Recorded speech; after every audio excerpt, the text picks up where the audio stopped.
믿고 간구하며 예수 그리스도 이름으로 기도합니다. 아멘. 네, 하나님 말씀 보도록 하겠습니다. 로마서 3장 19절부터 31절까지의 말씀입니다. 로마서 3장 19절부터 31절까지의 말씀. 저와 여러분이 한 절씩 교독하고 마지막 절은 합독하도록 하겠습니다. 로마서 3장 19절부터 31절까지의 말씀입니다. 교독하도록 하겠습니다. 우리가 알거니와 무릇 율법이 말하는 바는 율법 아래에 있는 자들에게 말하는 것이니 이는 모든 입을 막고 온 세상으로 하나님의 심판 아래에 있게 하려 함이라. 그러므로 율법의 행위로 그의 앞에 의롭다 하심을 얻을 육체가 없나니 율법으로는 죄를 깨달음이니라. 이제는 율법 외에 하나님의 한 의가 나타났으니 율법과 선지자들에게 증거를 받은 것이라.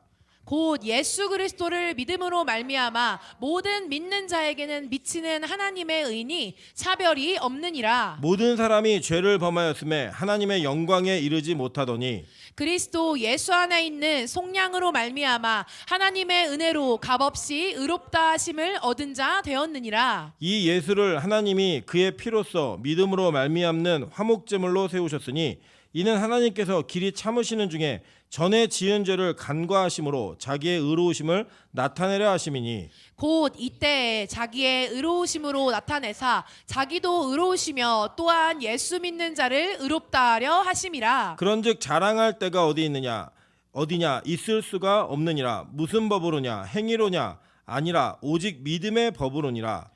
그러므로 사람이 의롭다 하심을 얻는 것은 율법의 행위에 있지 않고 믿음으로 되는 줄 우리가 인정하노라. 하나님은 다만 유대인의 하나님이시냐 또한 이방인의 하나님은 아니시냐 진실로 이방인의 하나님도 되시느니라. 할례자도 믿음으로 말미암아 또한 무할례자로 믿음으로 말미암아 의롭다 하실 하나님은 한 분이시니라. 합독합니다. 그런즉 우리가 믿음으로 말미암아 율법을 파기하느냐 그럴 수 없느니라. 도리어 율법을 굳게 세우느니라. 아멘. 네, 우리 주변에 있는 분들에게 이렇게 한번 인사하도록 하겠습니다. 당신은 볼 때마다 감동입니다. 네, 볼 때마다 감동이십니다. 네, 주님의 은혜 가운데 우리가 볼 때마다 감동이 되는 그런 얼굴로 우리 신앙생활을 같이 하는 교우들 되시기를 주님의 이름으로 축원합니다. 네, 오늘은 로마서 3장 19절부터 31절까지의 말씀을 가지고 인정해야 인증된다라는 제목으로 하나님 말씀 증거하도록 하겠습니다. 우리가 이 땅에 사는 동안에 여러 가지 일들을 경험하고 여러 가지 사건 속에서 우리의 믿음들을 확인해야 될 시기가 이렇게 우리 신앙생활 앞에 우리를 스쳐가기 시작합니다. 그래서 사실은 믿음이 있느냐 없느냐 이것 가지고 우리가 어떤 시점에만 고민하는 고민이 아니라 아마도 평생 고민하는 것 같아요. 그리고 어쩌면 예수님을 처음 믿을 때에는 내가 없던 믿음이 생겼던 것 같은 확신이 있지만 또 믿어가면서 나의 삶을 돌아보고 내 생활이나 모든 것들을 봤을 때 내가 진짜 이게 믿는 사람 맞나 라는 느낌이 들 때도 분명히 있다라는 겁니다. 그리고 우리의 신앙이 높낮이가 분명히 있거든요. 하나님께 더 가까이 가는 더 영광스러운 삶으로 사는 그런 시기가 또 있고 또 그렇지 못한 시기를 계속 반복적으로 겪으면서 우리 안에서 진짜 본질적인 고민하게 되는 내용이 뭐냐면 정말 내가 믿음 있는 사람 맞나? 믿음이라는 게 도대체 뭔가? 라고 하는 것들을 고민하게 만든다라고 하는 것입니다. 우리 영지주의자들, 우리 지금 이 시대는 구원파들이죠. 이 구원파들이 얘기하는 것처럼 지식으로 깨달음이 있으면 그것이 과연 믿음인가? 그건 절대 아니라고 생각합니다. 만약에 그런 개념이라고 한다면 정신지체아들이나 아니면 예수님을 평생 잘 믿다가 말년에 치매 때문에 이 내용들을 기억 못 하시는 분들도 계시거든요. 그런 분들 천국 못 갑니다. 왜냐하면 그들 말이라면 어떤 지식적 깨달음에 의해서만 믿음이 생기는 거라면 그런 분들은 아예 천국 갈 가능성이 없는 거죠. 예를 들면 그 기준이면 만약 노년에 치매 걸리면 다 지옥 가는 거예요. 이런 절대 우리는 그렇게 얘기하지 않습니다. 그럼 도대체 믿음이 뭔가? 믿음은 신비예요, 신비. 이거는 지식도 아니고 이건 뭐로 설명할 수 없는 하나님의 신비입니다. 왜냐하면 이것은 우리의 의지나 우리의 선택으로 믿는 것이 아니라 하늘로부터 부어지는 하나님의 은혜의 방편이기 때문입니다. 그래서 이 믿음이라고 하는 것은 내가 의지적으로만 믿어야지, 뭔가를 신뢰해야지 그렇게 생기는 것이 아니라 하나님이 우리에게 어느 순간 그냥 믿음이 쑥 들어오게 만드시는 거예요. 그래서 때로는 그것이 깨달아지지 않을 때도 있고 또 느껴지지 않을 때도 있습니다. 그러면 우리가 그 안에 있는 것들이 자꾸 흔들리고 우리의 신앙 자체가 기반이 약해지는 그런 일들을 우리가 경험하게 되거든요. 오늘 이 로마서는 바울이 로마 교회에게 쓴 편지입니다. 근데 이 로마 교회는 어떤 교회냐면 바울이 직접 가서 복음을 전해서 세운 교회가 아닙니다. 이 로마 교회가 어떻게 생겼느냐는 학자들마다 의견이 분분하지만 가장 많은 학자들이 지지하는 건 뭐냐면 사도행전 2장에 나오는 오순절 다락방 사건 때, 오순절 성령의 강림 사건 때 로마에서 온 사람들이 이 성령의 은혜를 체험을 했어요. 그리고 이 체험한 자들이 로마로 다시 돌아가서 그들이 교회를 세웠다라고 이야기합니다. 이 로마서 전체를 다 한번 읽어보시면 이 로마를 구성하고 있었던 믿음의 사람들이 어떠한 구성을 하고 있었는가도 어느 정도 예측은 가능합니다. 이것은 뭐냐면 유대인들도 있었지만 그 유대인의 배경이 아닌 이방인들의 배경을 가지고 믿음을 가진 사람도 있었어요. 그러니까 바울은 그 믿음을 믿음이 큰 자와 작은 자라고 표현합니다. 그래서 뭐 유대인들이 믿음이 크다, 작다 이런 개념이 아니라 구성원은 그랬고 교회 안의 신앙 수준이 좀 많이 격차가 있었던 것 같아요.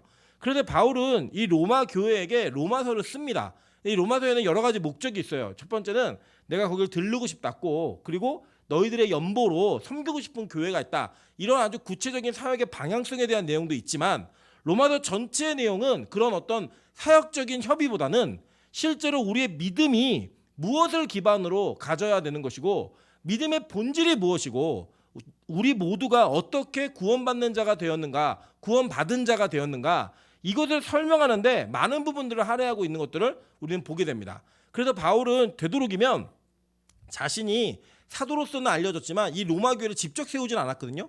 그렇기 때문에 로마 교회에게 이 설명을 할 때 아주 자세한 설명을 통하여서 유대인들도 그리고 이방인들도 다 알아들을 수 있고 다 그들이 인정할 수밖에 없는 믿음의 기준을 제시를 합니다. 그러면서 그 안에서 무엇을 설명해 주냐면 이 유대인들과 이방인들이 같이 섞여 있다 보니까 율법적 충돌이 반드시 일어나는 거예요. 여러분 유대인들은 어떤 식으로 이해하시면 되냐면 그들은 태어나면서부터 평생을 율법을 지키는 것을 통하여 구원과 연관성이 있는 문제로 자신들의 율법과 믿음을 연관지었던 사람들이에요. 무슨 이야기냐면 이런 겁니다. 유대인들이 가지고 있었던 실제적 배경은 자신들이 율법을 지켰기 때문에 구원받느라고 생각하지는 않았어요. 그들은 이미 태어나면서부터 자신들은 다른 민족들과 다르게 특별한 혈통을 가지고 태어났다라고 믿었습니다. 그게 무슨 혈통이냐? 바로 믿음의 조상인 아브라함의 혈통으로 태어난 자들이라고 믿은 거예요. 그러니까 그들은 태어날 때부터 구원받은 백성인 거예요. 그러니까 이제 이 사람들은 구원이 획득되어진 상태로 태어났기 때문에 그 구원을 유지만 하면 되는 거예요. 그리고 그 유지의 방편으로서 뭘 사용했냐면 율법이라고 하는 도구를 사용한 겁니다. 그리고 그들은 평생 이 율법 안에 거해야지만 그 구원으로부터 탈락되지 않는다고 믿었던 거예요. 그러니까 삶이 어디에 갇혀 있는 거예요? 율법이라는 테두리 안에 갇혀 있었던 거예요. 이게 꼭 나쁜 표현만은 아닙니다. 그런데 이게 시간이 오랫동안 지속이 되면 이제 어떤 문제가 발생하냐면 내가 이 율법 안에 거하면서 이 율법의 범주를 벗어나지 않으면서 지켰던 시간들과 노력들과 열심들이 구원의 하나의 브로치와 같은 상징이 되어버리는 거예요. 바울은 이것을 배격합니다. 이걸 뭐라고 얘기하냐면 이게 바로 율법의 행위라고 얘기하는 율법주의자가 된다라는 거예요. 원래는 은혜로 받는 구원을 유지하는 방편으로서 율법을 주셨는데 그 율법 안에 오랫동안 머물러 있다 보니까 그 율법이 나의 구원을 확증시키는, 그리고 내가 열심히 율법을 지킨 그 열심이 구원에 뭔가 연관이 있는 자기의 노력으로 연결지어지더라는 거예요. 바울은 이것을 철저하게 배격하고 공격하면서 이 구원이 그렇게 이루어지는 게 아니고 믿음이 너희에게 그런 식으로 주어지는 게 아니다라고 하는 것을 논증하고 변증하는 내용들을 쭉 써내려갑니다.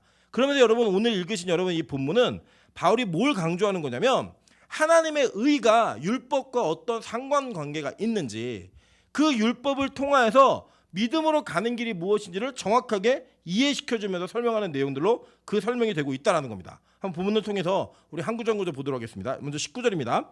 19절에 보면 이렇게 얘기합니다. 우리가 알거니와 무릇 율법이 말하는 바는 율법 아래에 있는 자들에게 말하는 것이니 이는 모든 입을 막고 온 세상으로 하나님의 심판 아래에 있게 하려 함이라 라고 얘기합니다. 자, 이 내용이 뭐냐면 우리가 알거니와 라고 할 때 이 알다라는 단어가 오이다라는 헬라어인데 여러분 그 지난 시간에 야다라는 단어 제가 설명해 드린 적 있죠. 그 우리 아가서 할 때도 이 알다, 경험상으로 뭔가를 알게 되는 그 알의 단어하고 똑같은 단어입니다. 이게 헬라어와 히브리어가 똑같이 번역되는 단어예요. 근데 이 오이다라는 단어가 경험적으로 뭔가 안다는 거예요. 그러니까 너희들 경험적으로 이미 알고 있지라고 얘기하면서 하는 내용이 뭐냐면 율법이 말하는 바는, 그러니까 율법의 내용은 율법 아래에 있는 사람들에게 적용되는 말이라는 거예요. 근데 이 적용되는 게 무슨 내용이냐면 모든 사람이 할 말을 얻게 만든다는 거예요. 입을 다 막아버리고 다 온 세상으로 하나님의 심판 아래에 있게 하려 함이라라고 얘기하는 겁니다. 자, 그러니까 이게 뭐냐면 할 말이 얻게 만든다라는 이 내용에 담겨진 내용은 뭐냐면 율법은 그 율법을 누구에게든 다 들어대고 그 내용을 다 적용시키면 다 하나님의 심판 아래에 있다라고 고백할 수밖에 없게 만든다라는 거예요. 그래서 여러분 이 율법의 기능이 무엇인지를 경험적으로 너희들 알지 얘기하는 겁니다. 그건 무슨 내용이냐면 너희들 그동안 율법 많이 봤잖아. 율법 많이 읽었고 지키려고 노력해봤잖아. 그런데 그 율법이 너희들에게 결국 해준 건 뭐야? 할 말 없게 만든 거잖아. 이 얘기 전달하는 거예요. 여러분 맞습니다. 우리가요 성경을 가지고 만약에 이 말씀을 지키며 살아야 되는 것이 여러분의 구원의 확실한 표징이라면 여러분 우리 구원 다 못 받습니다. 왜냐하면 우리는 매일 다 이걸 지키는 게 아니거든요. 때로는 우리가 회개하고 또다시 하나님 앞에 범죄를 하고 이 회개와 범죄를 반복하면서 우리가 회개를 좀 많이 하는 기간에는 마치 구원받은 백성 같은 확신이 우리 안에 있고 또 범죄를 많이 하게 되면 그 범죄자로서의 갖는 열등감이 생겨요. 나는 진짜 구원받는 자 맞나? 내가 진짜 이렇게 돼서 믿음이라는 게 내 안에 있는가? 막 이런 고민들을 참 많이 하게 만든다라는 거예요. 바울은 그 실제적 환경과 경험을 자기의 경험에 비추어서 얘기하는 거예요. 여러분 이 로마서에서 얘기하는 게 가장 유명한 말이 뭐예요? 바울이 이렇게 얘기하잖아요. 두 법이 내 안에서 싸우는데 나 공고한 자라는 거예요. 오라 나는 공고한 자로다. 맨날 바울한테 그게 있었던 거예요. 죄의 법과 사망의 법과 이 생명의 법이 항상 다투는 그 법의 전쟁이 자기 안에 있더라는 거예요. 그리고 여러분 율법의 기능이 무엇이었냐면 너희 다 알지? 율법은 니들 다 죄인인 거를 고백할 수밖에 없게 인정할 수밖에 없게 만드는 그런 게 율법이야. 이 얘기하는 겁니다. 그럼 얘기하는 게 뭐예요?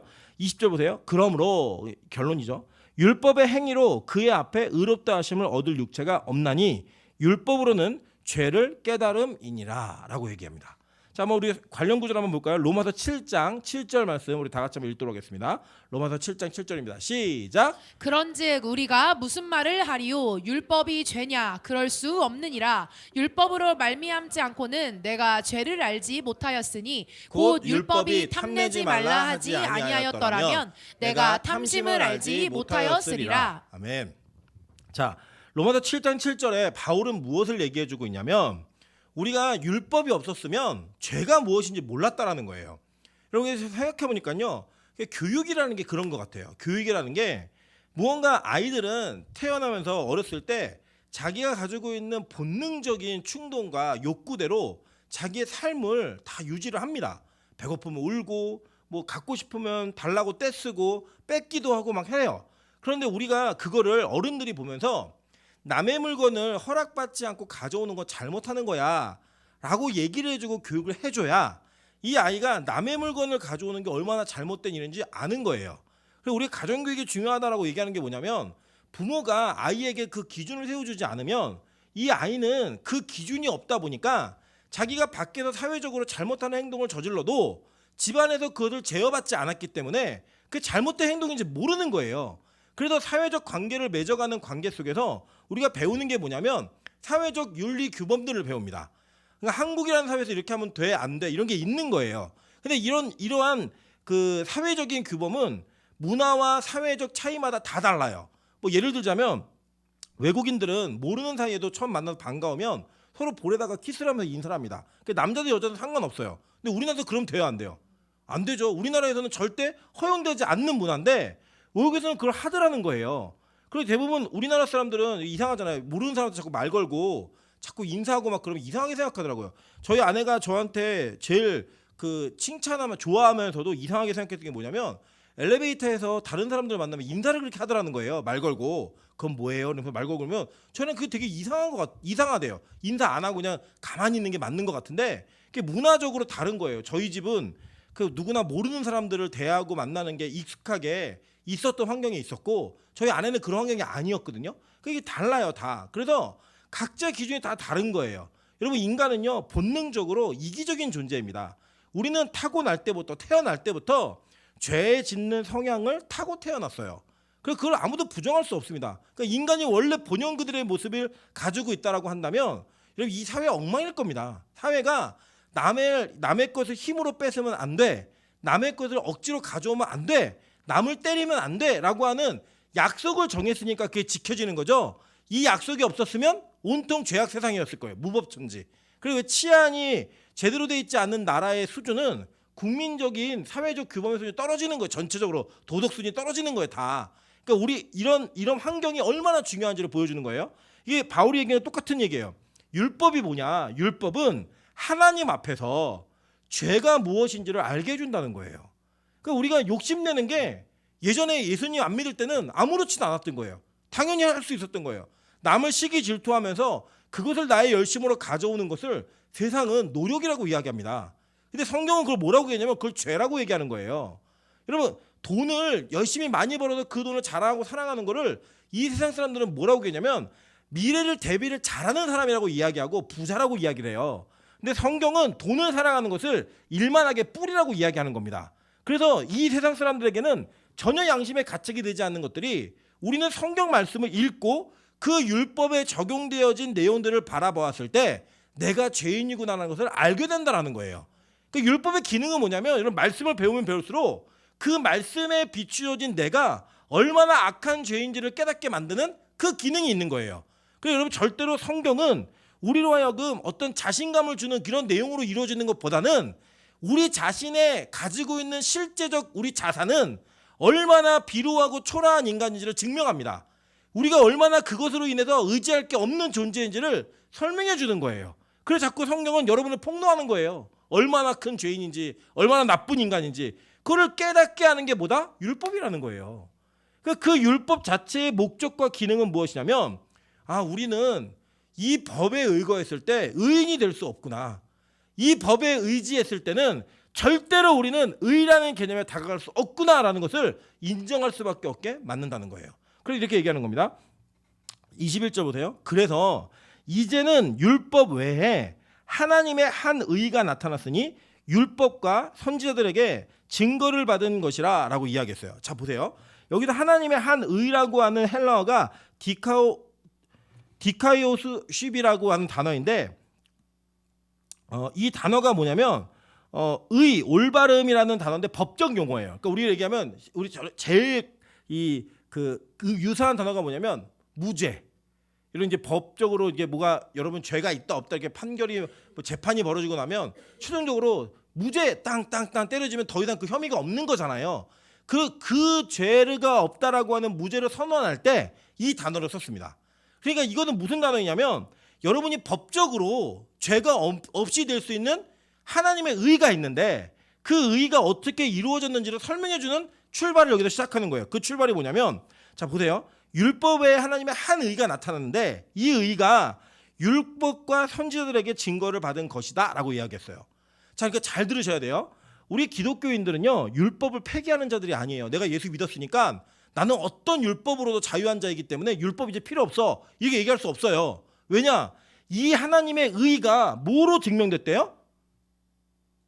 여기 보니까 뭐의 증거를 받은 거래요? 율법과 그죠? 율법으로 이게 증명을 받은 거라는 거예요. 그러니까 무슨 얘기를 하는 거냐면 율법이라는 테두리 안에 그 율법이라는 커다란 범주 안에 한 의가 숨어 있다는 거예요. 그게 뭐냐? 바로 예수 그리스도예요. 결론적으로 우리는 다 알지만 예수 그리스도를 믿는 그 믿음 그게 이 율법이라는 큰 테두리 안에 숨겨져 있는 겁니다. 그래서 여러분 잘 보세요. 예수님이 왜 십자가에 달려 돌아가셨느냐? 왜 예수님이 피를 흘려야 되는 이 사형의 제도를 통과하셨느냐? 다른 거 아니에요. 율법이 그렇게 말하고 있기 때문이에요. 예수님은 율법이라고 하는 모든 범주를 해결하신 분이지 율법을 파괴하신 분이 아니고 율법에 나와 있는 그 율법대로 죄의 문제를 해결하신 하나님이시라는 거예요. 하나님이 스스로 세운 법을 하나님이 그대로 지키신 거예요. 자기의 말을 자기의 선언을 그대로 지키셨다는 거예요. 그래서 절대로 기독교인들은 율법을 폐기할 수가 없습니다. 기독교는 율법을 붙들고 있어야 돼요. 율법이 나를 아무리 폭로하고 나를 아무리 초라하게 만들고 나를 비루하게 만든다 할지라도 그걸 붙들어야 돼요. 왜냐? 그 율법 속에 뭐가 숨겨져 있다? 하나님의 의가 숨겨져 있다는 거예요. 그것도 뭐로 증명되었느냐? 선지자들에게 증거를 받은 것이라 라고 얘기했어요. 그래서 율법과 선지자들에게 그냥 구약 성경을 기록한 모든 사람들을 유대인들은 선지자라고 얘기합니다.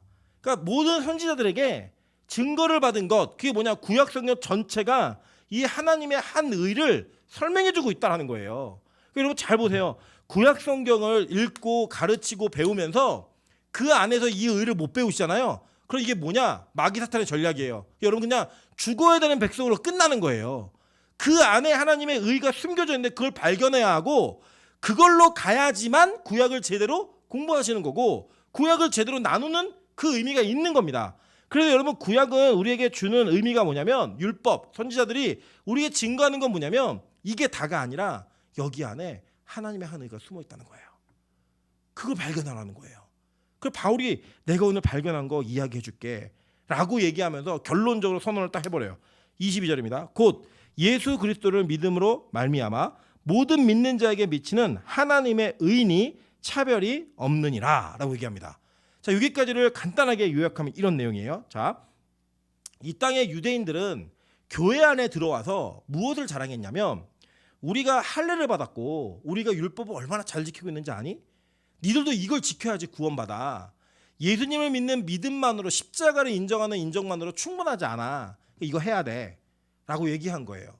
갈라디아 교회도 마찬가지고 모든 교회들이 이런 마귀의 메시지가 교회 안으로 들어왔을 때 되게 쉽게 넘어졌습니다. 바울이 깜짝 놀랄 정도로 쉽게 넘어졌어요. 왠지 아세요? 이 구원이 원래대로 이야기하면 구원에는 우리의 공로가 하나 들어가지 않아요. 근데 사람들은요 이게 익숙하지가 않은 거예요. 뭐가 익숙하지가 않냐면 내가 무언가를 충분하게 대가를 치르고 난 다음에 받는 보상에 대해서는요 우리는 그게 당당하고 익숙해요. 예를 들면 이런 겁니다. 제가 예배 오시는 여러분들에게 매일 10,000원씩을 팍 드리잖아요. 만날 때마다. 얼마나 좋겠어요. 그죠? 뭐 매일 예배 인원이 어마어마하게 늘어나겠죠. 그죠? 매일 주면요 그게 처음엔 기뻐요. 근데 계속 그 돈을 받잖아요. 그러면 왠지 좀 미안해져요. 내가 미안한데 내가 임철 목사한테 뭐 그렇게 크게 잘해준 게 없는데 매일 10,000원씩을 주네. 그러다가 여러분이 어느 날 갑자기 계속 내가 받기만 하면 좀 찝찝하니까 오늘은 임철 목사 통닭 하나 사줘야겠다. 그 닭을 한 마리 사다가 갖다 드리게 절 주시잖아요. 그러면 여러분이 여지껏 받은 거에 대한 당당함이 생겨요. 아 나는 뭔가 이렇게 받았으니까 이렇게 주는 게 이게 생기는 거, 준 게 있으니까 받아도 되겠지. 회사에서도 마찬가지예요, 여러분. 회사에서 일을 하나도 안 하는데 계속 돈을 주잖아요. 처음에 좋아요. 나중에 되게 미안해요, 이게. 근데 여러분 한번 잘 생각해 보세요. 막 야근하고 열심히 일한 다음에는요 월급 받을 당당해요. 이 정도는 줘야지. 이거밖에 안 줘? 이런 생각이 드는데 그냥 주면요 처음엔 되게 좋은데 계속 받으면 뭐라도 해야 되는 거 아닌가? 청소라도 해야 되는 거 아닌가? 이 생각이 들어요. 왜냐 우리 인간은 자신의 노력대로의 보상을 받는 것에 대해서는 당당하고 익숙한데 그게 아닌 거는 은혜라고 하는 것이 무엇인지를 본질적으로 모르는 백성이에요. 우리는 왜? 죄를 짓고 죄를 가지고 태어난 백성이기 때문에. 그 우리의 내 노력과 내 수고가 들어가지 않는 보상이 계속 주어지면 처음엔 좋은데 나중에 부담스러워져요. 그 뭔가를 해야 되는 것 같은 거예요. 근데 이게 어디에 들어오냐? 구원의 메시지에 들어와 버린 거예요. 구원은 아무것도 없이 은혜로 말미암아 구원받는 게 너무나 당연한 지극히 당연한 건데 여기 안에다가 그냥 구원받기가 미안한 거예요. 그러니까 내가 기도라도 1시간씩 하고 내가 무언가 헌금이라도 좀 하고 수고를 또 열심히 더 하고 할례도 받고 율법도 잘 지키면 그래 이 정도 했으니까 나 구원받는 거 당연하지. 구원을 해주셔야지. 내가 낸 헌금이 얼만데 내가 기도한 시간이 얼만데 내가 드린 노력이 얼만데 내가 교회에 쏟아부은 희생이 얼만데 이 정도면 나 구원받을 수 너무 당연한 거지. 이러면서 뭘 자랑하냐? 자기의 의를 자랑하기 시작합니다. 그리고 이게 여기서 끝나는 건 여기서만 끝나도 다행인데요. 이 의가 있으면요 우리는 어떻게 하고 싶냐면 뽐내고 싶어요. 그래서 여러분 옛날에 유대인들이 뭐 했냐면요 옷수를요 길게 달았어요. 길게. 얼마나 율법을 잘 지켰느냐 이거 자랑하는 거예요. 길게 달아가지고 그걸 질질 끌고 다니면 존경했습니다. 와 진짜 율법 잘 지키면 산 분이구나 이거 했다는 거예요. 그래서 인간은 어떤 또 악함이 있냐면 우리 안에 그런 게 생기기 시작해서 어떤 사람이 막 추앙받기 시작하잖아요. 그러면 나는 이거 했어. 그럼 자기 의를 내놔요. 그래서 자기 막 내놓는 거예요. 서로. 여러분 이거 어디 가면 경험하실 수 있냐면 동창회 가보세요. 동창회 가시면 동창들 중에 성공한 애가 막 자랑을 하면요. 그리고 이제 저쪽에서 또 나도 과장 승진했는데 좀 얘기해 주지. 그럼 막 마음이 생기고요. 애기 엄마들 만나보세요. 우리 애기 얘기 나오기 시작하면 애기 자랑 한 번 하기 시작하면 우리 애는 이렇다 저렇다 이러면서 애가 하지 못하는 것까지 막 과정에서 막 얘기하는 그게 뭐냐? 바로 우리의 의의를 자랑하는 우리의 습관과 우리의 성향이 어떤지를 우리는 여러 번 확인하고 사는 거예요. 그 누가 더 높은 자인가 낮은 자인가 이거 자랑하는 거예요 계속. 그리고 못하는 자들에게 니네 못하지? 나 이거 할 수 있어. 너도 나처럼 해봐. 따라올 테면 따라와봐. 이러면서 계속 앞서 나가는 걸 보여주고 그게 자랑이 되고 그게 선망이 된다? 이게 교회 안에 이게 복음 안에 들어오기 시작하면요. 복음 다 무너집니다. 거기서 이제 은혜는 없는 거예요. 얼마나 자기의 노력과 열심이 있는가 이것이 그 사람의 증명되는 전부예요. 그 누가 사라지느냐? 이게 왜 무서운 거냐면요. 이렇게 되면 예수가 사라져요. 십자가가 사라져버려요. 다 밀어내는 거예요. 다. 십자가의 의미가 뭐냐면 아니 너네들 값없이 그냥 성령 받은 백성이야. 너네 어떤 대가도 치르지 않았어. 그냥 공짜로 얻은 거야. 이거를 다 밀어내버리는 거예요. 왜요? 나 사랑해야 되니까.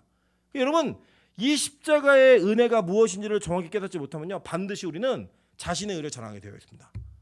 그래서 교회가 이걸 난리가 한 거야. 난리가. 그러니까 바울이 그걸 보고 니들 율법도 제대로 이해 못했고 그 율법주의에 매여가지고 십자가는 저버린 원소들이야. 이거 얘기하는 거예요.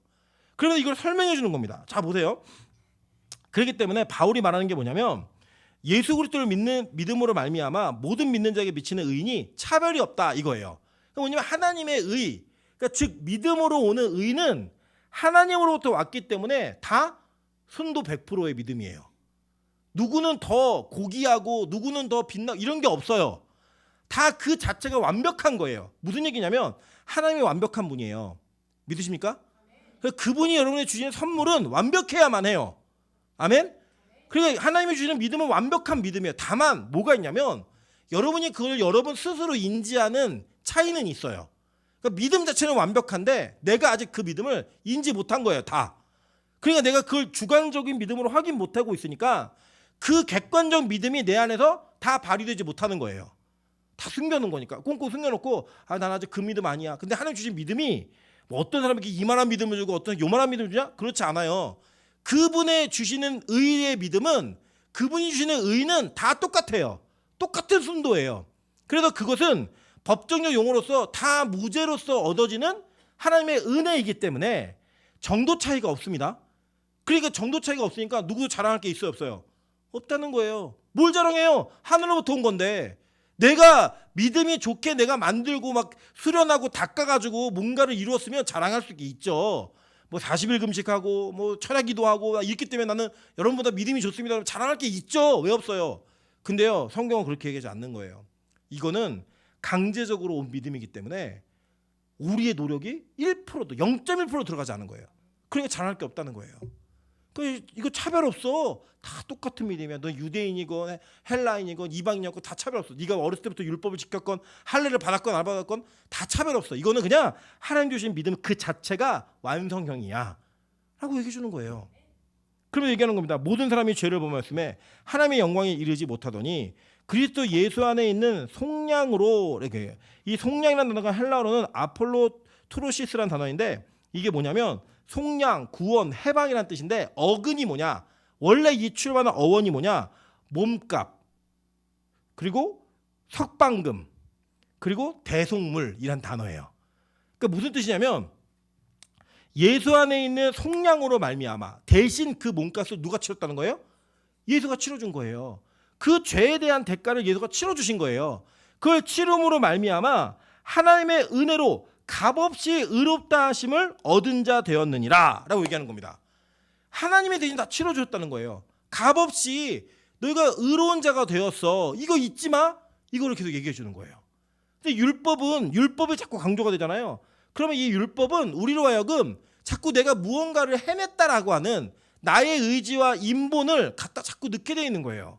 여러분 그래서 이런 겁니다. 여러분이 예배에 나오시는 이 수고와 여러분이 이 예배를 드리기 위해 모든 것들을 준비하는 모든 수고들을 우리는 어떻게 해석을 해야 되냐면 내가 열심히 해서 예배를 드려 나왔어. 내가 열심히 해서 뭔가 봉사를 하고 있어. 내가 열심히 하고 있어라는 그게 아니라 하나님 은혜 때문에 말미암아 내가 이것을 할 수 있는 감사가 내게 있어. 이게 맞는 거예요. 그래서 우리는 어떤 누구도 자랑할 수 없는 거예요. 내가 뭐 360일 교회를 청소했건 내가 360일 예배에 빠지지 않았건 그게 뭐냐면 그냥 내가 그 은혜가 너무 감사해서 어떻게 좀 표현하고 싶다 보니까 그 표현이 나온 것일 뿐이지 이거 내 게 아니야. 이거예요. 이런 걸 우리 요한계시록에서 배우셨잖아요. 우리 천국 가면 상급이 있어요, 없어요? 있어요, 여러분. 있다고요. 상급이 면류관을 쓰여줘요. 근데 그 상급을 쓰고 났더니 그 상급에 대한 해석이 우리에게 되는데 거기 천국 가면 모르는 게 없다 그랬죠. 써보고 나니까 이 상급이 온 나의 행위는 누구로부터 온 거예요? 예, 하나님으로부터 다 온 거예요. 하나님 다 온 거니까 이게 내 거 아니에요. 아니에요. 그래도 이거를 다 벗어가지고 그 영광을 누구에게 돌려요? 하나님께서 돌려드리는 24장로가 그 일을 하잖아요. 24장로가 뭐예요? 신구약의 교회를 나타내는 거 상징하는 거잖아요. 그들이 다 자기 걸 벗어서 얘기하더라는 거예요. 그래서 여러분 근데 우리 인간은 어떠냐면 안 알아주면 되게 섭섭해요. 그러니까 내가 뭔가 열심히 한 거를 교회가 인정해주지 않으면 되게 섭섭하고요. 되게 속상해요. 그 얘기 인정받았으면 좋겠어요. 누군가에게라도. 여러분 우리 그런 게 있잖아요. 우리 뭔가 내가 열심히 했는데 사람들이 몰라요. 그러면 알아주기를 바라는 마음이 있다 없다? 있잖아요. 예. 예를 들어 청소를 막 깨끗이 해서 바닥이 반짝반짝 막 빛나요. 근데 사람들이 잘 몰라요. 그럼 어떻게 해요 우리가? 바닥 한번 핥으면서 핥아도 돼. 누가 청소했을까? 뭐 이런 거 할 수 있잖아요 우리가. 예. 기도하면서 혼자 하나님 앞에 기도하러 왔는데 누군가 나의 기도하는 모습을 봐줬으면 좋겠다. 문 열고 들어왔는데 막 민전사가 누구 내가 기도하고 있는데 하나님 이 장면을 우리 온 성도가 다 보게 도와주십시오. 이러면서 막 기도하면서 문소리가 날 때마다 누구지 하고 보는 거. 이게 있다 없다 우리 안에? 있다고요. 우리 안에 무언가 내가 열심히 한 것들을 바라보면서 느끼는 뿌듯함이 있어요. 뿌듯함이. 그래서 저는 너무 감사한 게 빛과 소금 교회가 이렇게 다시 세워지고 올바르게 오는 과정 속에서 누구 한 사람이 모든 걸 다 한 게 아무것도 없어요. 네, 아무것도 없다니까요. 한번 여러분 생각해 보세요. 우리 여러분 여기 TV를 우리가 잘 사용한 거 있잖아요. TV를 여러분 개인이 헌금을 딱 한 거예요. 볼 때마다 어떤 느낌이겠어요? 내가 산 TV 때문에 우리 예배 잘 되고 있지? 이런 느낌이 들까 안 들까요? 들어요. 그래서 우리 인간은 믿을 수가 없기 때문에 그 제가 헌물하지 말라고 말씀드리는 거예요. 내 거 같다니까요. 그게 나중에 이게 낡아가지고 갈아치우면 속상해요. 그 내가 얼마짜리를 한 건데 그 수십 년 전에 얼마짜리인 거고 지금 얘기해서 뭐예요? 아무 의미도 없는 거. 그게 속상하다니까요. 속상. 그게 우리 인간이에요. 인간. 그래서 여러분 종탑이고 우리 할 때 앞으로요. 한 사람이 모든 걸 다 하는 거 웬만하면 안 하려고 그래요. 하는 거를 안 받지는 않습니다. 안 받지는 않지만 웬만하면 한 사람이 다는 안 하고요. 우리가 조금씩이라도 나누어서 하기를 원해요. 저는요. 그래야 내 거라는 주장을 못 하거든요. 우리 인간이 그렇게 악한 존재예요. 이런 우리 믿음도 구원도 여기에 우리가 이걸 우리의 의를 자꾸 넣는다니까요. 나 정도 열심히 했으면 내가 이렇게 열심히 기도했으면 여러분 절대 그렇지 않아요. 성경 우리에게 뭐냐면 너네 다 값없이 공짜로 얻은 거야 라고 얘기해요. 그래서 기독교에는 대머리가 많은 거예요. 엘리야도 대머리, 엘리사도 대머리. 예. 여러분 바울도 대머리였습니다. 바울도. 예. 제가 혹시 나중에 또 나이가 들어 벗겨지면 절대 걱정하지 마시고 은혜를 아는 분이구나 이렇게 생각하시면 돼요. 공짜예요. 공짜. 여러분 이게 얼마나 큰 은혜냐면요. 계속 볼게요. 25절입니다. 이 예수를 하나님이 그의 피로써 믿음으로 말미암는 화목제물로 세우셨으니 사실 이 화목제물이라는 헬라어 단어가 힐라스테리온이라는 단어인데 이게 전 세계에 있는 모든 성경 중에 한글 성경만 잘못 번역해놨습니다. 여러분 우리 레위기 공부하신 분들을 제가 한번 테스트를 해보면 화목제물은 언제 드리는 거예요? 하나님과의 관계가 회복된 상태에서만 드릴 수 있는 제사예요.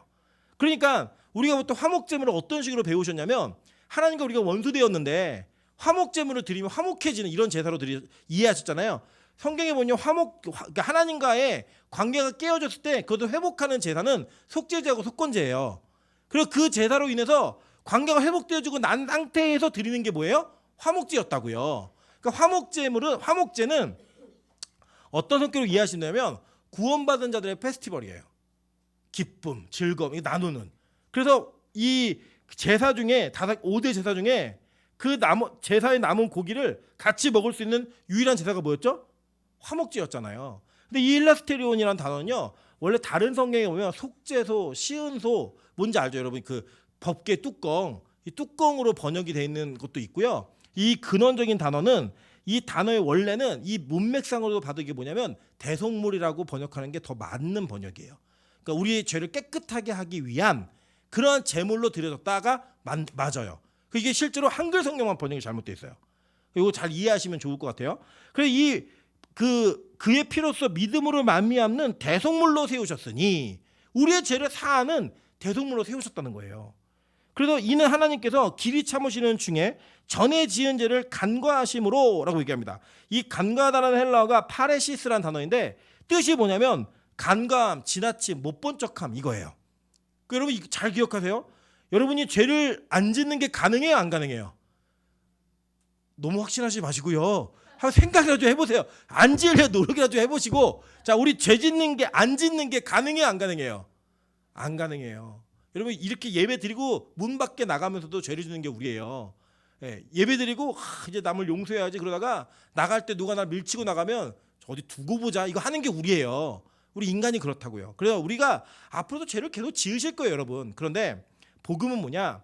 이 은혜 안에 예수 그리스도의 보혈 안에 있으면 그 대속물 대신 예수 그리스도 믿음 안에 있으면 하나님이 그 죄를 못 본 척 하시는 거예요.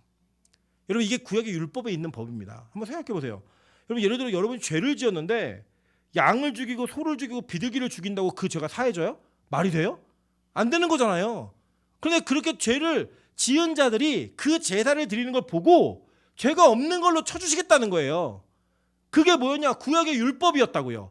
그 율법이 우리에게 그대로 적용되어서 여러분 여전히 죄인인데 그 죄 지은 자들이 우리의 대속물이 되신 우리의 죄를 감당하신 그 예수를 믿는 것 때문에 그 죄를 못 본 척 하시겠다는 거예요. 그러니까 여러분 뭐 깨끗하게 살아야지, 나는 뭐 다른 사람과 다른 삶을 살아야지, 웃기지 마세요. 그런 거 없어요. 복음을 제대로 경험하시고요, 말씀을 제대로 비춰보시면 우리가 말씀을 더 알면 더 할수록 내가 얼마나 더 큰 죄인지를 깨달을 수밖에 없는 한계가 우리의 모습이라고요. 그때마다 여러분 뭘 붙들어야 되느냐? 예수 그리스도의 십자가를 붙드는 그 행위가 우리 안에 지속성과 반복성을 가지고 나타내야 되는 거예요. 맞아요, 여러분. 한 번 믿으면 끝까지 그 믿음은 지켜지는 거예요, 우리를. 근데 여러분 진짜 그 믿음을 계속 유지하고 계시냐고요? 아니잖아요. 그러니까 내가 죄인인 걸 계속 확인하셔야 그 십자가를 붙드는 그 붙들미 여러분 안에 간절함과 최우선순위의 문제가 될 수 있다는 거예요. 여러분 누가 그런 얘기 하시더라고요. 십자가 얘기를 평생 들으니까 이제는 지겹대요. 뭐 이 지루하대요. 다 안 돼요. 뭘 다 아세요? 절대 그렇지 않아요. 우리 교회 얘기 아니에요. 우리 교회 있는 분이 저렇게 하는 얘기 아니니까. 절대 그렇지 않아요. 우리는요 십자가를 들을 때마다 감격이 있어요. 오늘도 살았구나. 오늘도 내가 죄를 지고 왔는데 오늘도 살았구나. 내가 내 죄의 문제가 해결되지 않는, 끊어지지 않는 그 죄악의 문제가 있는데 내가 오늘도 그 십자가를 붙듦으로 말미암아 또 사는 자가 되었구나. 이 감격이 우리 안에 항상 있어야 되는 거예요. 그리고 여러분 교회에서요 십자가의 메시지가 사라진 복음은 교회를 더 풍성하게는 만들 수 있어요. 제가 그걸 경험했거든요. 왜냐? 십자가 이야기는요 부담스러워요. 그리고 믿어지지가 않고요. 이게 믿어진다는 게 믿음으로 반응하지 않는 이상은 불가능한 이야기입니다. 여러분 지금도 우리가 다 믿는 분들이 앉아가지고 십자가 얘기하니까 그래 맞아 이렇게 얘기하시죠. 안 믿는 자가 여기 와서 앉아있으면요 허튼 소리예요. 이게 말도 안 되는 소리라고요. 그래서 교회가요 십자가 메시지보다 이 세상을 분석해주고 세상에서 어떻게 하면 잘 살 수 있고 세상에서 어떻게 하면 지혜롭게 살 수 있고 착한 사람으로 윤리 도덕을 잘 지키며 살 수 있는가를 가르치잖아요. 교회에 사람 많이 와요. 제가 해봤잖아요. 부담스럽지 않다니까요. 강의 한번 들은 그런 느낌이 있는 거예요. 좋은 강의 내가 한번 들었다. 시간 투자한 게 아깝지 않다. 이런 생각이 들어요. 근데 십자가 얘기하고 부활 이야기하고 복음 이야기하잖아요. 더군다나 더 나아가서 얼마나 우리가 죄인인가를 자꾸 폭로하잖아요. 불편해요. 그 교회 갔더니 맨날 죄인이라 그러고 내가 지은 죄. 웃긴 게 뭐냐면 성경에 있는 죄의 문제가 선포되어지면 가끔 그런 느낌 안 드세요? 나놓고 얘기하나? 저는 그러거든요. 그래서 저는 저희 어머니가 설교할 때 막 죄인 말이 그러면 저 쳐다보는 거 같고 뛰쳐나가고 싶어요. 내 뒷조사를 하나 날 저는 우리 아내 가서 일렀나? 막 이런 생각 들고 막 별의별 생각 다 들어요. 왠지 아세요?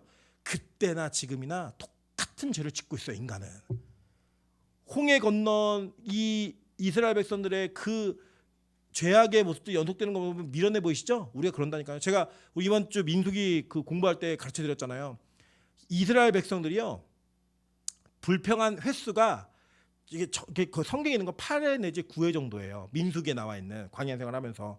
근데 이게 38년이에요. 그리고 그 사람은 평균적으로 4년 내지 5년에 한 번씩 불평한 거예요.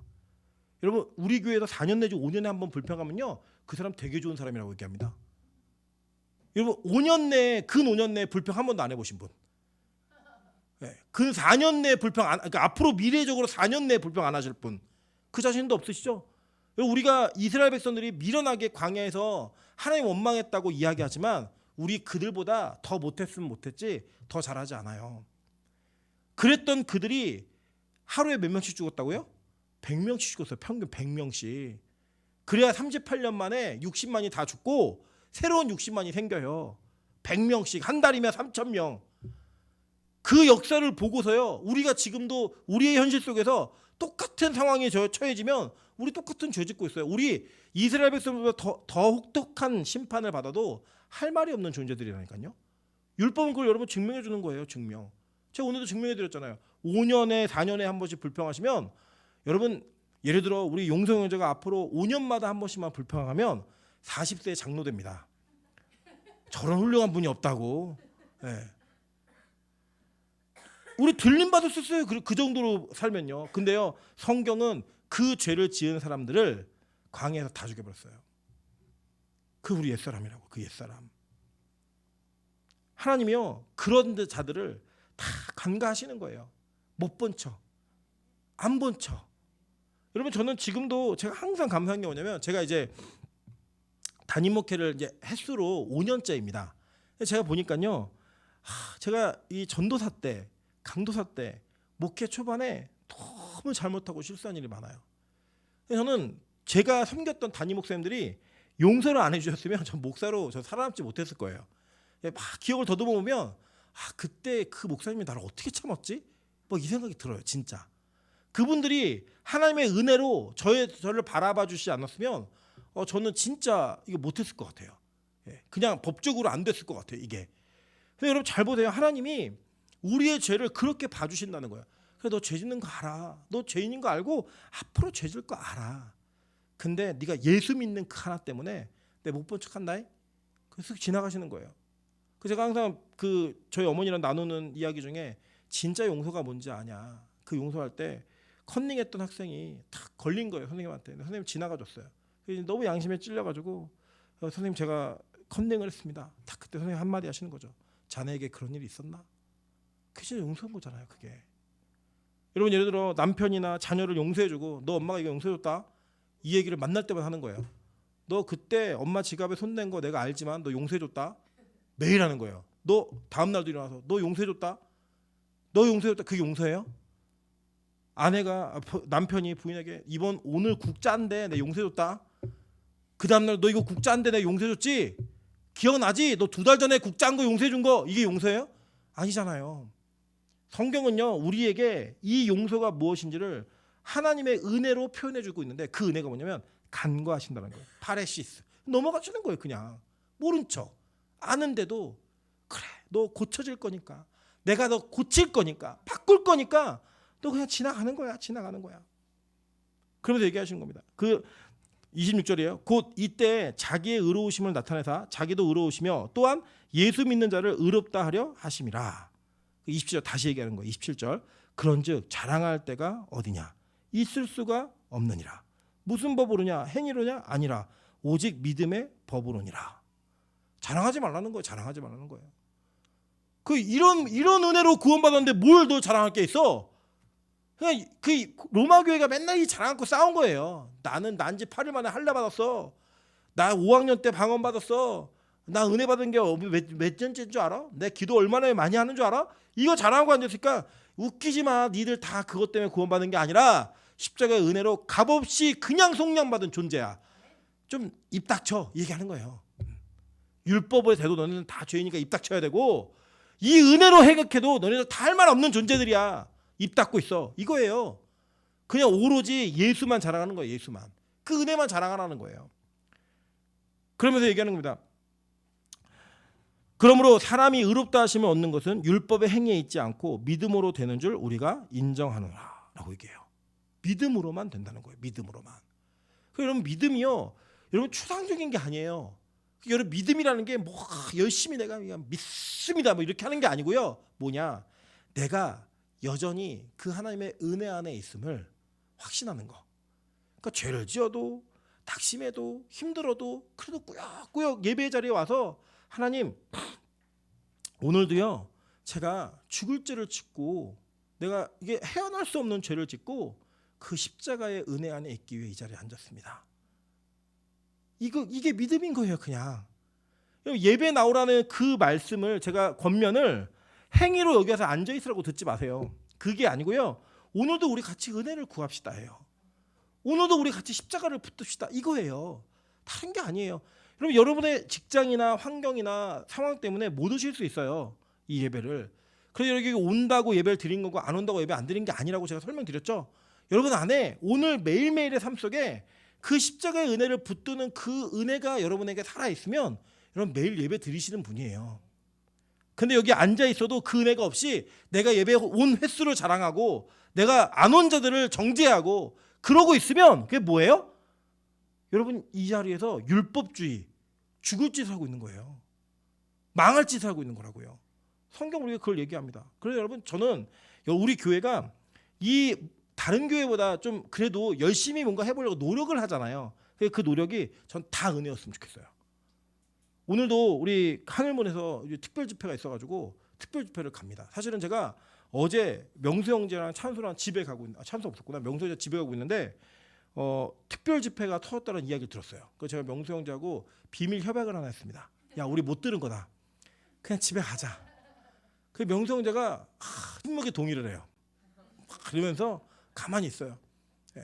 그 집에 내려주고 집에 가갖고 제가 이제 딱 봤더니 집이 다 자고 있길래 시간이 1시간만 남았더라고요. 그래서 잠깐 누워있다 가야지. 저는 그래도 가야죠. 저는.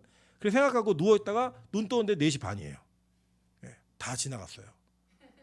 얼마나 마음에 속상하지 않고 감사한지 하나님 일부러 그런 건 아닌데 제가 눈 감고 잠을 잠깐 쉰다고 있었는데 잠자고 일어나니까 시간이 다 지나갔네요.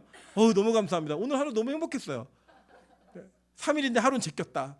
미리 알았으면 참 그랬을 텐데. 근데 오늘 또 우리가 오늘 일찍 예배를 기도회를 일찍 마치고 또 올라가려고 합니다. 근데 여러분 올라가는 것들을 보면서 여러분 혹시라도 그게 여러분에게 신앙의 자랑이 된다면 가지 마세요. 내가 남들보다 더 새벽에 가서 기도하고 있고 먼 데까지 가서 기도하는 하나의 백성이기 때문에 난 대단해라고 생각이 드시면 가지 마세요. 여러분 스스로를 죽이는 도구가 될 뿐이에요. 그냥 감사해서 가셔야 돼요. 나 같은 사람이 새벽 1시에 예배 드릴 수 있는 은혜를 주셨네. 내가 어떤 인간인지 내가 진짜 잘 아는데 내가 밥 먹고 집에 누워서 자다가 빨리 죽을 인간인데 누가 그러더라고. 우리 민현 집사가 자기는 원래 이 매일 예배가 있기 전에 매일 밥을 먹고 바로 잠을 잤대요. 저녁 시간마다. 그래서 일찍 죽었을 거래요. 근데 매일 예배가 자기가 살렸대요. 자기가 밥을 먹고 예배를 드린대요. 소화를 시키고 잔다는 거예요. 저 틀린 말을 생각하지 않아요. 하나님이요 우리를 그렇게 은혜로 말미암아 어떤 방식으로든 예배 가운데 있게 하심으로 그 감사가 되었으면 여러분 끝까지 우리 감사로 갑시다. 그냥 우리 교회 매일 예배 드려서 뭐 대단하다 이런 얘기도 하지 마세요. 그냥 하나님이 우리에게 맡기신 거예요. 그냥 매일 예배를 누군가 좀 드려야겠는데 니들이 해라 맡기신 거예요. 그냥. 그래서 우리는 그분이 그 부탁한 분이 누구냐면 우리의 영혼을 구원하신 분이에요. 그러니까 아이고 하나님 제가 이거를 너무 감사해요. 이렇게 가는 거예요. 그래서 가는 거예요. 그냥. 그래 하고 나면 자랑이 아니에요. 그냥 하나님이 나를 선택해가지고 예배자로 삼아주셨어. 나는 원래 이렇게 살 사람이 아니라 난 정말 쓰레기 같은 인간인데 나를 은혜로 나를 붙드셔가지고 나 이렇게 살았어. 저는요 우리 민정사가 예배를 열심히 드리고 예배를 정말 좋아하지만 저 당연하다고 생각해요. 민정사에게 이런 예배가 없었으면 무당됐을 거예요. 네. 우리 어떤 만날 수도 있어요. 제가 시집을 언제 갈 수 있을까요? 만날 수도 있어요. 우리 그 장소에서. 근데 하나님이 건져주셨잖아요. 여러분 그 감격은요 아무도 몰라요. 아무도. 근데 그 감격이 있으니까 예배가 너무 행복한 거예요. 예배를 열심히 드리고 싶은 거예요. 그냥 그 감사 때문에. 저는 진짜 혹시라도 여러분 그 무언가가 여러분의 그 이런 행위가 자랑이 될 거라면 하지 마세요. 네. 우리 교회가 뭐 남의 교회를 돕는 거 자랑 아니에요. 그냥 우리에게 누군가를 도우라는 사명을 주셨으면 그냥 그거를 감사함으로 하는 거예요. 그냥 대단한 일을 한 것도 아니고 그 일을 맡기셨으니까 그 일을 하라 하셨으니까. 여러분 그런 게 아닐까요? 여러분 저는요 우리가 이 땅에서 하나님이 어떤 분이신지를 알면요 정말 하나님이 어떤 분이신지를 알면 그분이 우리에게 맡긴 사명이 너무나 감사할 거예요. 예를 들어 저희 아내가 가장 좋아하는 가수는 미국의 비욘세라는 가수입니다. 혹시 아세요? 예, 이 비욘세라는 가수 되게 좋아하고 자기는 한국의 비욘세가 되고 싶었대요. 만약에 비욘세라는 가수가 저희 아내에게 연락이 와서 내가 정말 보수는 드릴 수 없는데 제가 음악하는 노래하는데 코러스 한번 해주시겠어요? 이 얘기를 한다면 저희 아내가 어떻게 반응할까요? 아, 나 돈 안 주니까 못하겠는데요? 이렇게 얘기할까요? 아니, 저희 아내는 당장이라도 달려가서 그 일을 되게 하고 싶어 할 거예요. 혹시라도 나랑 듀엣 한번 같이 합시다. 근데 이거 노래 불러도 돈은 못 드립니다. 라고 얘기해도 우리 그 돈이 보상이 되지 않아도 내가 정말 좋아하는 선망했던 사람이 그걸 부탁한다면 할까 안 할까요? 할 것 같아요, 안 할 것 같아요? 예, 한대요. 예. 뭐 남편도 버리고 자식들 버리도 한번 갈 거예요. 예. 그 가서 나 콘서트 한번 같이 해보겠다. 여러분, 하나님이 그런 이 땅에 우리가 훌륭하다고 생각하는 함께 뭘 하고 싶어하는 그 사람보다 못한 존재일까요? 그분이 우리에게 은혜로 우리를 선택하시고 우리에게 맡기신 거예요. 자랑할 게 있어요, 없어요? 없어요. 그냥 감격인 거예요. 모두가 다 감격인 거예요. 빛과 소금 교회를 나에게 맡기셨어? 이 빛과 소금 교회에서 기도하는 걸 나에게 맡기셨어? 우리 빛과 소금 교회에서 내가 철야 갈 수 있는 걸 맡기셨어? 특세를 가는 걸 맡기셨어? 감격이네, 감동이네. 제가 오늘 참 저 혼자 많이 웃었습니다. 오늘 이렇게 저희 이제 항상 하늘문 다는 카톡방에 오늘 특세 있습니다. 이렇게 띄우면 갈 사람이 신청을 막 해요. 나 간다 하고 시작하는데 이제 번호가 막 붙어갖고 막 있는데 우리 용서 형제가 7번 스타렉스 딱 붙였어요.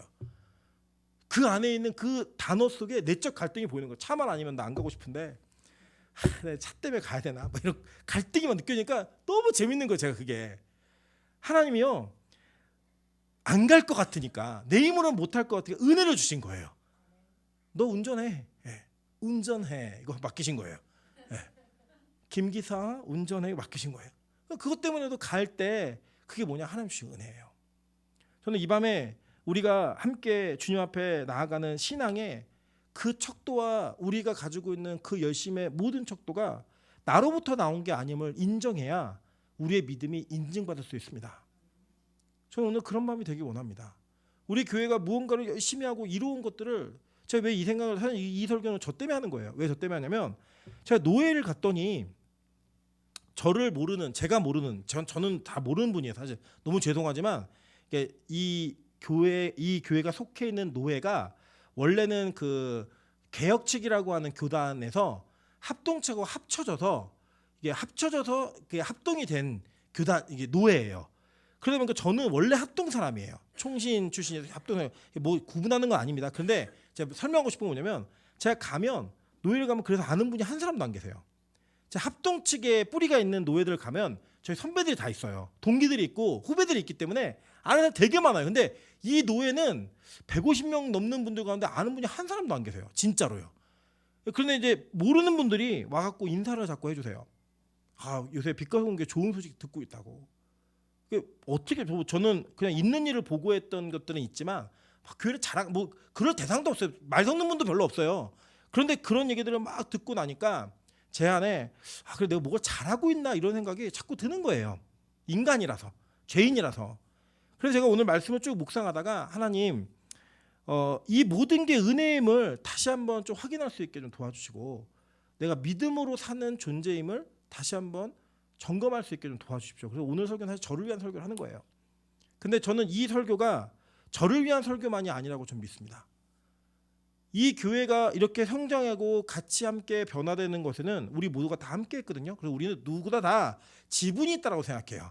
내가 이 교회에 내가 30년을 지켰는데 내가 여기서 태어나서 이 교회가 생일이 같은데 내가 중고등부 때부터 여기 있었는데 근데 여러분 오늘 그 지분을 다 내려놓으시는 내가 그걸 내려놓고 내가는 아무것도 아니라는 인정을 하시는 밤 되기를 소망합니다.